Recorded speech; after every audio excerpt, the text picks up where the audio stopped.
Il y a une dernière façon de s'y prendre, l'estimation par la différence. C'est un autre cas spécial, l'estimation par la régression. Hein? L'estimation par le quotient, c'était lorsqu'on supposait que le terme constant dans la droite de régression était nul. L'estimation par la différence, c'est ici on suppose que la pente B prend la valeur 1. Fait que si vous connaissez la moyenne de X dans la population, l'estimateur par la différence, ce qu'on va appeler mu chapeau Y, D, de la vraie moyenne Y, que vous obtenez quand vous prélevez un échantillon aléatoire simple Y de votre population, U, ben c'est cette expression-là. C'est exactement ce que vous auriez pour l'estimateur par la régression, mais le coefficient ici, la pente, prend la valeur 1. C'est une bonne stratégie à utiliser lorsque la relation entre X et Y est à peu près linéaire, puis non, si sa pente c'est 1. Qu'elle passe ou non par l'origine. Autant et aussi longtemps que la variance de Y le long de cette droite-là est constante pour tous les X. Si la variance change au fur et à mesure que X augmente, ben là, c'est pas une super bonne stratégie. Si la variance est constante, les caractéristiques de distribution de l'estimateur sont les suivantes. On cherche la moyenne, l'espérance de l'estimateur, puis la variance. L'espérance de UY D, c'est effectivement UY. Merci, ça va bien. Là, je construis une variable aléatoire D. Il y a une espérance mu I moins mu X, mu Y moins mu X. Hein. D, c'est Y moins X, puis ben, l'espérance, ça fonctionne comme on s'attend à ce que ça fonctionne. La moyenne empirique de D, dans ce cas-là, ça serait la moyenne empirique d'Y moins celle de X. Et donc, la valeur de l'estimateur de Y, ou de la moyenne de Y par la différence, ce serait tout simplement la moyenne de X plus la différence. J'ai réécrit mes termes ici pour que ça ait de l'allure.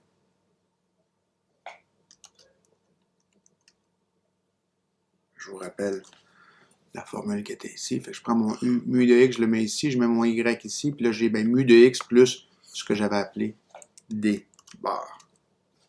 C'est ça qu'on a. Conséquemment, la variance de l'estimateur de la moyenne par la différence, ça serait la variance de mu X plus D bar. Mu X, c'est une constante.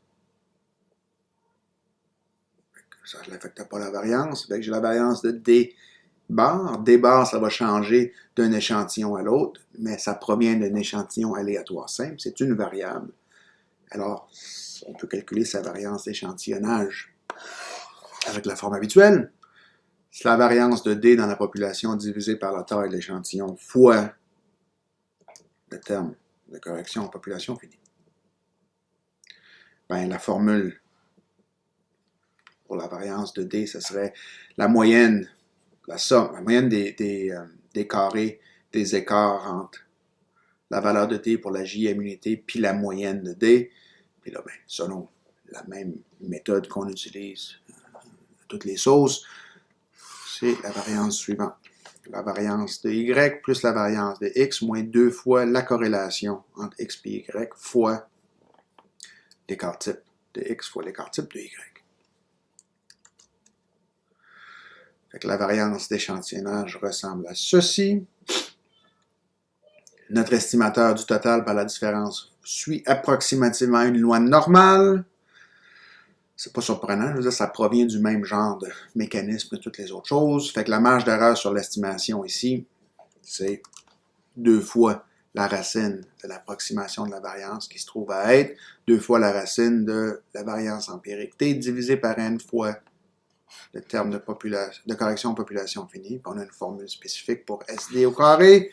C'est tout simplement la variance empirique de Y plus la variance empirique de X moins 2 fois l'estimation de la corrélation avec l'échantillon fois le produit de l'écart type de X dans l'échantillon et de l'écart type de Y dans l'échantillon, en tant qu'échantillon écart type empirique. Puis là, vous pouvez construire votre intervalle de confiance de la même façon. Votre estimateur, plus ou moins la marge d'erreur sur l'estimation. Ça vous permet de faire un intervalle de confiance à environ 95%. Puis vous pouvez passer au total puis à la proportion de la manière habituelle. Mais évidemment, comme c'était le cas pour l'estimateur de la régression et aussi pour l'estimateur du quotient, là, vous êtes toujours capable de calculer ces valeurs-là, mais ça ne va être que de bons estimateurs, de bons intervalles de confiance si les hypothèses qui sous-tendent la méthode sont satisfaites. S'il y a une relation linéaire à peu près de pente 1 entre x et y. Sans ça, vous calculer des valeurs, mais ça ne donne absolument rien. Par exemple, supposons qu'on a des auditeurs qui s'intéressent à la comparaison de la valeur vérifiée d'un article et la valeur comptable. En général, ça devrait être les mêmes chiffres, ces choses-là, mais il y a peut-être une coupe de différence, une coupe d'erreurs ici et là. Fait qu'on s'attendrait à ce que la pente soit effectivement 1. Ça a de l'allure. Fait qu'on a 180 articles en stock, puis on sait que la valeur comptable des articles en stock, c'était peut-être 13 320 $. Fait qu'ici, c'est une instance où on connaît le total. Vous faites un échantillon de 10 de ces articles-là pour voir quelle était la valeur vérifiée, la vraie valeur. Fait que la valeur comptable, c'était 10 pour le premier, la valeur vérifiée, ben, c'était 9. On était près du 10, mais pas tout à fait. Vous voyez, dans ça, c'est jamais exactement la même chose, mais les différences sont assez faibles ici. Fait que la valeur comptable, c'est le XI, c'est ce qu'on dispose. La valeur vérifiée, c'est pour aller faire le test pour voir ce qui se passe. On ne va pas les tester pour les 180, on en prend 10 au hasard. Puis on voit à quelle échelle la différence se trouve. On vous demande de trouver ou de déterminer un intervalle de confiance pour la valeur moyenne des vérifications mu Y en environ 95%, puis le faire par la méthode de différence. Fait que vous devez calculer D bar, puis vous devez calculer S au carré de D. Ben, vous savez c'est quoi la somme de tous les DI, on les a ici, on les additionne ensemble. C'est 4. Puis si je fais la somme des carrés de DI, j'ai 58. Ça me dit que la moyenne des barres pour mon échantillon de taille 10, ça serait 4 divisé par 10. C'est pas une grosse différence, c'est à peu près 1,4. Puis la variance de D dans la population, je peux la calculer directement. Oui, je peux me servir des formules de Y et X, mais je peux aussi me servir directement de la formule du calcul de la variance empirique de D dans mon échantillon. Fait que ça serait la somme des carrés, qui est 58, moins la taille de l'échantillon 10, fois le carré de la somme qui est, de la moyenne, pardon, qui est 0,4, divisé par 9, 10 moins 1. Fait que la variance empirique de D, c'est 6,27. Ça, c'est quelque chose que vous savez faire depuis votre cours de deuxième année. La moyenne mu de X, qu'est-ce que c'est? On la connaît, on connaît le total. Le total, c'est 13 320. On sait qu'il y a 180 articles dans la population, fait que ça nous fait une moyenne de 74 pour la valeur comptable. Alors, dans ce cas-là, l'estimateur de la valeur moyenne des vérifications, mu de Y, ça serait mu de X plus 10. Mu de X, c'est 74. Plus 10, pardon, plus D bar. Excusez, là, je suis dans l'une. Fait que ça fait 74 plus 0,4, qui est la valeur moyenne, qui ferait 74,4. C'est l'estimateur, puis l'intervalle de confiance, on l'obtient en calculant 2 fois la racine, l'approximation de la variance de l'estimateur, c'est-à-dire 2 fois 6,27 divisé par 10, 6,27 étant le S au carré de D dans l'échantillon, 10 étant la taille de l'échantillon, puis 1 moins 10 sur 180, c'est le facteur de correction en population finie, qui est à peu près 1,54. Ce qui nous donne que l'intervalle de confiance pour la vraie moyenne des valeurs vérifiées, mu Y, pour les 180 unités, ça serait 74,4, plus ou moins 1,64. Fait que 72,86 à 75,94, c'est l'intervalle de confiance à environ 95%. Ce qu'on a besoin de faire, c'est remplacer les valeurs dans les formules. Alors, si Les hypothèses sont satisfaites. Si la pente pourrait possiblement être 1, ici, j'ai fait le nuage des points pour les 10 articles, puis effectivement, dans l'échantillon qu'on a, c'est pas complètement ridicule de s'attendre à ce que la droite de régression soit une droite de pente 1. Voilà la vraie relation. Alors, on évoque un exemple. Par exemple classique, on a une population de taille 37 444, l'échantillon de taille 132. Au préalable, vous avez déterminé que la moyenne des x est à 70,3. On calcule les sommes xi, xi carré, yi, xi fois yi, puis yi carré de notre échantillon. On obtient les résultats suivants en supposant que les hypothèses de la méthode de différence soient satisfaites, donner un intervalle de confiance à environ 95%. Ben, tout ce qu'on a besoin de faire, c'est de calculer les valeurs x bar, y bar, s x au carré, sy au carré, puis sxy. On les a déjà calculés. On pourrait retourner voir ce qu'on a fait pour les calculer. Maintenant, l'estimateur de la différence, la moyenne par la différence, c'est tout simplement y bar plus mu x moins x bar. Ce sont des choses que l'on connaît. Le 111,3. Et ici, le 71,7. Et ici, puis le 70,3, c'était donné dans le problème. Fait que ça nous fait un estimateur par la différence de 109,9. Puis là, ben, on calcule la marge d'erreur sur l'estimation. 2 fois la racine de, je vous rappelle, c'était sy au carré, moins 2 fois 67,2, la covariance, plus 62,2, divisé par la taille de l'échantillon, fois 1, moins la taille de l'échantillon sur la taille de la population, c'est à peu près 2,427.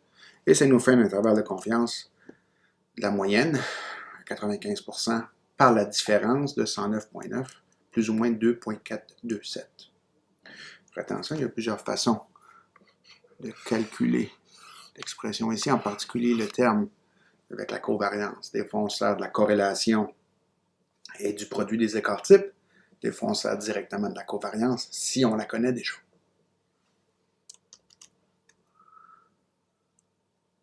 On va voir ce qui se passe si on essaie de faire le calcul de l'estimation de l'espérance de vie moyenne par pays en 2011 en se servant d'un échantillon aléatoire simple de taille 20, puis la méthode de la différence avec le logarithme du PNB, du produit national brut par capita, supposant que la moyenne, on la connaît comme étant 7,84. Ben, quelles sont les valeurs dont j'ai besoin? J'ai besoin de connaître D, la variable qu'on fait y moins x. Vous calculez votre y bar, votre x bar, votre d bar pour l'échantillon de taille 20 qu'on a calculé, qu'on a sélectionné ici. Ça me permet de calculer la variance des d. J'ai toutes les valeurs requises maintenant pour calculer la marge d'erreur. Mais là, la pente de la relation entre y et x, c'est pas 1. Les hypothèses pour la méthode de différence ne devraient pas être satisfaites. Mais si je continue les calculs, puis je donne mon intervalle de confiance, l'intervalle de confiance contient la valeur réelle. Ben, c'est un peu un accident. Ça pourrait arriver que ça se déroule comme ça. On ne peut pas garantir que ça va se dérouler de cette façon-là. Okay? Fait qu'il faut vraiment prendre la peine de vérifier si les hypothèses sont satisfaites. Puis comme on l'a fait pour toutes les autres méthodes, on peut déterminer la taille de l'échantillon requise pour atteindre une certaine marge d'erreur sur l'estimation, tant et aussi longtemps qu'on a des estimations pour la variance, la différence dans la population. Si on n'a pas, on ne peut rien faire. Les formules sont exactement les mêmes. Je ne vous insulterai pas en vous les lisant. Vous les voyez, là, elles sont là. En général, vous ne connaissez pas sigma carré de D. Comment est-ce qu'on trouve une approximation? Ben, vous allez prélever un échantillon préliminaire de plus petite taille, puis vous allez vous servir de la variance empirique en tant qu'estimateur. Puis je le répète une dernière fois parce que c'est important, les manipulations formelles, vous pouvez toujours les effectuer, mais l'estimé ne sera pas valide si la relation entre les variables x et y n'est pas linéaire et de pente à peu près égale à 1.